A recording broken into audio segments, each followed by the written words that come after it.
What's up everyone, Terraquake here, and welcome back to the Pokemon White walkthrough. In the last part, we checked out Route 17, Route 18, and the P2 Laboratory back by Route 1 by surfing, but it is time to get back on track. We're done with our surfing detour, and today we're heading north of Icarus City to the Dragonspiral Tower. Yeah, if you remember when we defeated Bryson, by the way, Bianca's still here. She's too scared to come up here, I guess. But yeah, when we defeated Bryson, you know, he said and Charon said that Team Plasma was in the Dragonspiral Tower, so we got to deal with them. And all of a sudden, now Bianca wants to come over here. But her and Cedric Juniper are actually just going to, like, hang out over here for whatever reason. They're like, yeah, we'll guard the entrance. Yeah, make sure none of them escape.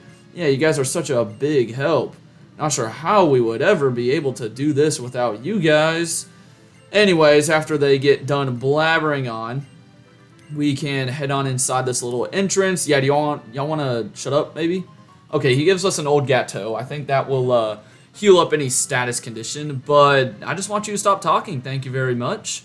So let's head on inside, and this Team Plasma Grunt looks like he'll fight you, but he actually doesn't. Now, the funny thing is, you can, you know, I know this is a time of urgency and stuff, but there's one more thing we can do with Surf here, and that is actually fight two Ace Trainers over to the right, and I think pick up an item. So we'll start with the one down here. There's some dark grass for you to get. And is there any new Pokemon on the outside? Yeah, there actually is. You can find Mienfoo and a Druddigon here. So Mienfoo is a plain fighting type Pokemon. Evolves into Mienshao, I think, in the high 40s? I want to say, maybe like 50, something like that. So you have to be pretty patient, but Mienshao is a really strong Pokemon. And then you've got Druddigon. Druddigon is pretty nice because you don't have to wait for it to evolve because it doesn't evolve. It is still a really good Dragon-type Pokemon, pretty slow, but other than that, really good attack and everything, and it has the Rough Skin ability. Anyways, we've got a Galvantula coming out, so we'll go into Monty. But yeah, that's a pretty solid ability to have.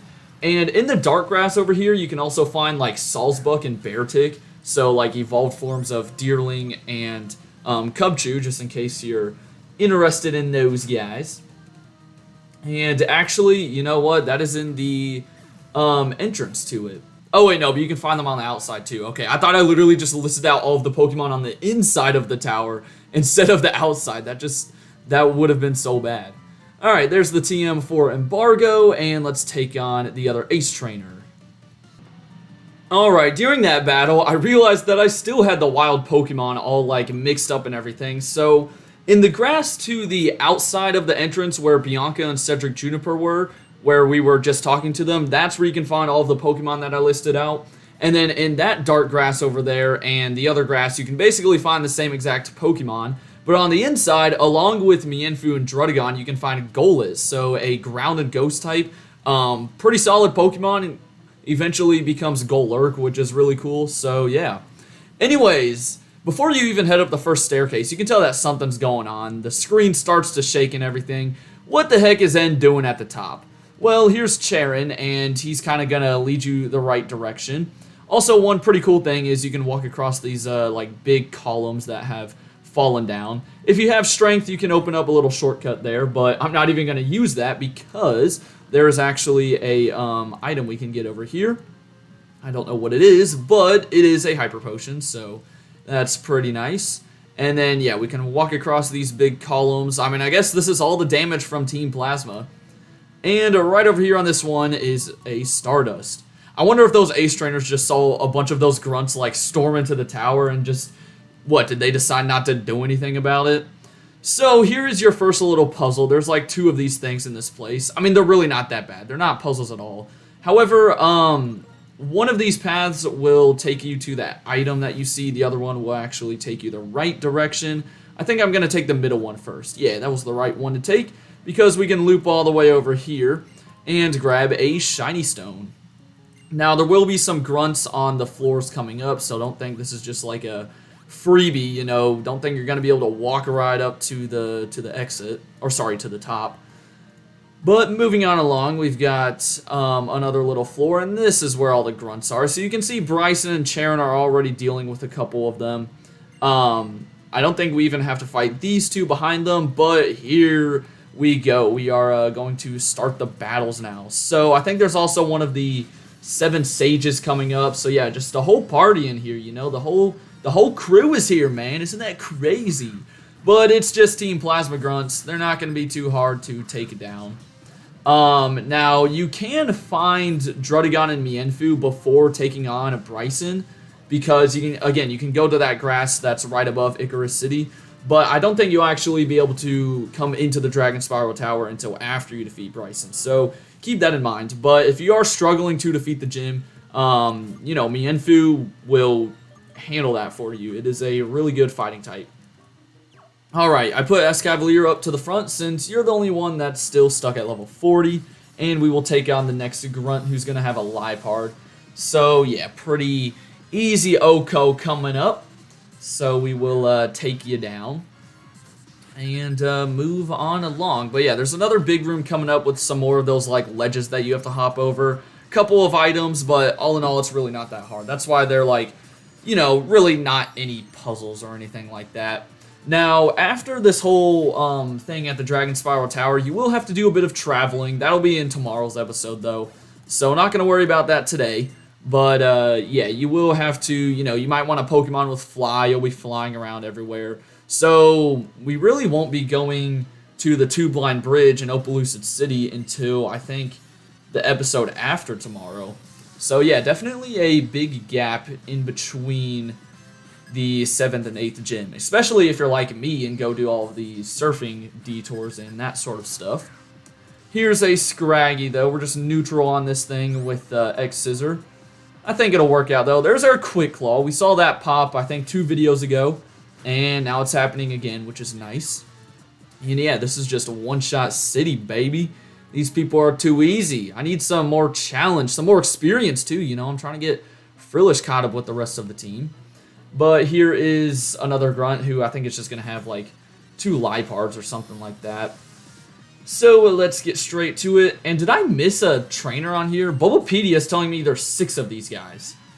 Or sorry, not 6, there's 5. I can't count. You know, maybe I do need to go back to like 2nd grade or something.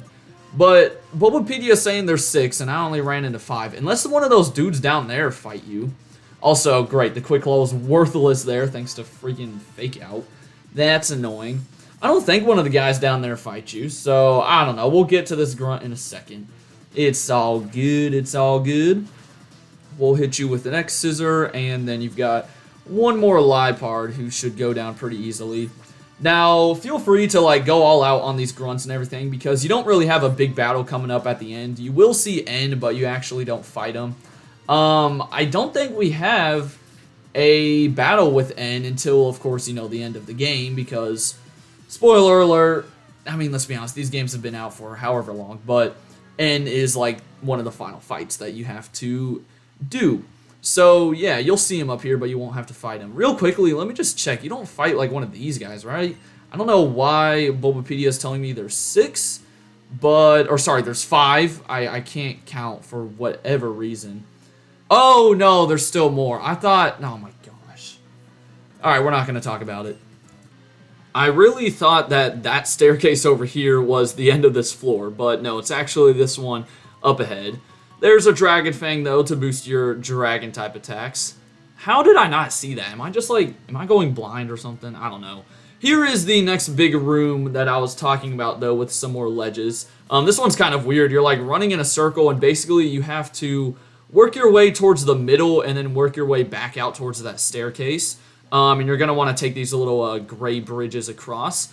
Now, I'm going to kind of just wind back and forth in order to grab all of these items like that star piece there. And then if you don't go to the center just yet, instead come out this way, you can go behind this wall and grab another Stardust. Like, who put these freaking walls here? I mean, what, did Team Plasma just throw these down on their way up? Like, oh yeah, this will stop people. Let's just make it just that much more inconvenient. Anyways, one more item right behind this wall, which is a revive. And don't bother hopping over that ledge right there. That'll just take you back to the beginning. Instead, you're going to want to head up this staircase. And you might want to get ready because I think we've got 4 straight battles with Team Plasma Grunts coming up. So just make sure you've got like who you want out front. And there's another shaking, and now my character's looking around. Bro, what? Burn, baby, burn? Oh my gosh. What is N doing up there? Right there's a max elixir, though. And yeah, let's go. Let's get these battles over with. Again, we've got 4 grunts to fight all in a row. Here's one of the 7 sages that I was talking about. So, once again, just make sure you're all healed up. They literally surround you, dude. Like, what is this? What is this, bro? But, yeah, 4 of them to take on all in a row. These are the final grunts, so this is like the last hurrah for Team Plasma in here. Now, luckily, I put Scrafty to the front, though, so he should be able to handle, like, all of these people.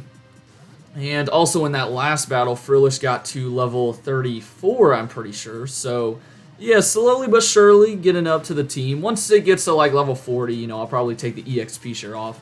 Then Frillish will really be able to defend for itself. But here we go. Watchog and Crocrog, both of y'all are weak to Brick Break. Intimidate, is that really going to matter, though? Like, I wouldn't be surprised if Brick Break still one-shots you. Oh, yeah, let's go. Let's go. Scrafty's just a beast. What can I say? Alright, so down goes Grunt number 1, and time for Grunt number 2. Now, luckily, these guys don't have, like, a full team of 6. That would be awful. They all just have, like, 1 or 2 Pokemon. Could you imagine, like, you're just going through a route, or, like, one of those routes with, you know, the fishermen on it that always have the team of Magikarps, and they just, like, surround you and force you into 4 straight battles? I think I would just close my DS and call it a day. Like, no, I'm not fighting 4 fishermen in a row that have 6 Magikarps. That'd be 24 Magikarps. That sounds like torture. You want to torture someone, that's how you do it, dude. Put the game in their hand and make them face, you know, 4 fishermen with a team of Magikarp. Alright, Grunt number 3, though. This guy actually has a Trubbish, so I think I'll just stay in. I don't feel like switching out. I'm sure Crunch will be able to do the trick. I mean, it is just a Trubbish. Look at that thing. It's a freaking garbage bag. Oh, but biting into it can't feel good. Well, sorry, Pants Man. You know, you got to take one for the team here. You got to bite into a little bit of the garbage. I mean, you seem like the type of Pokemon that would, like, I don't know, ravage in a dumpster or something for some food. You know? You've got the hood up and everything. Just seems like you, Scrafty. Alright, down you go. Luckily, this guy's second mon is just a Liepard, which we can probably cut in half with Brick Break. One thing that we haven't been able to see yet is Brick Break's ability to break the reflector light screen. We just, like, haven't had that situation yet. I'm hoping we do, though, because that's a really cool feature of Brick Break. If you didn't know, if you go for Brick Break when the opponent has, like, a reflector light screen set up, then it actually breaks the reflector light screen and the opponent doesn't have it anymore. Just a really cool feature of this move, in my opinion. But here we go. It is time for the final Grunt. Thank goodness. Okay, so he just has a Watchog. We have seen these guys all series long. It is free. It is so free. As long as you don't go for Hypnosis. We outspeed anyways. Nice. Alright, so that will do it for all of the Grunts in here, but we're going to be fighting more in tomorrow's episode. Don't you even worry. And yeah, Frillish now level 35. And they will all back away now, which is very nice of them to do. And we can head up this staircase, and this is the top of the tower. So, get ready for a pretty cool cutscene. As you walk forward, you're going to see N, and you're going to see the legendary Pokemon. For me, since I'm playing Pokemon White, it's Reshiram. If you're playing Pokemon Black, it will be Zekrom. And yeah, basically, N has gotten control of the legendary Pokemon. Like, can you believe it? For once, the evil team is actually going through with their plans and executing, and it's working. Like, he has Reshiram under his control, which is pretty wild. But yeah, he's just going to talk and talk and talk about some stuff. And I think Charon and Bryson join us up here. But now he is going to fly away with Reshiram. He's like, you cannot stop me. You're not going to be able to stop Team Plasma. And I mean, I got to give it to him. He does have the legendary Pokemon. I mean, that's something that the evil teams don't normally do. But there's Charon and Bryson. They can't believe it. They're like, no way he got the legendary Pokemon. What the heck? So we are going to all head back down to the entrance to the Dragonspiral Tower, back down with Cedric, Juniper, and Bianca, tell them what happened, and basically they're going to say that the next stop for us is the Relic Castle. And over here is Alder. He's going to just interrupt our conversation so rudely. But basically he's going to say that, you know, he has the one legendary Pokemon, so we need to go get the other. And that means we're going to need to go get the Darkstone from the Relic Castle back in the Desert Resort, and that'll allow us to get Zekrom. And of course, if you're playing Pokemon Black, it's going to be the White Stone and Reshiram, just the vice versa. So, I think Bryson and Cedric, Juniper, yeah, they're going to go back to the Dragonspiral Tower. That's like the last time we see them. Don't think they really play too much of a big role in the rest of this storyline. But Charon's going to head off, and so is Alder. And what do you think Bianca's going to do? She's going to, like, stay here and do nothing because she is scared. So, yeah, that is the next stop for us. We will be going into the Relic Castle and looking for the Darkstone and taking on more Team Plasma Grunts tomorrow. For now, though, hope you guys enjoyed. Have a great rest of your day, and until next time, deuces.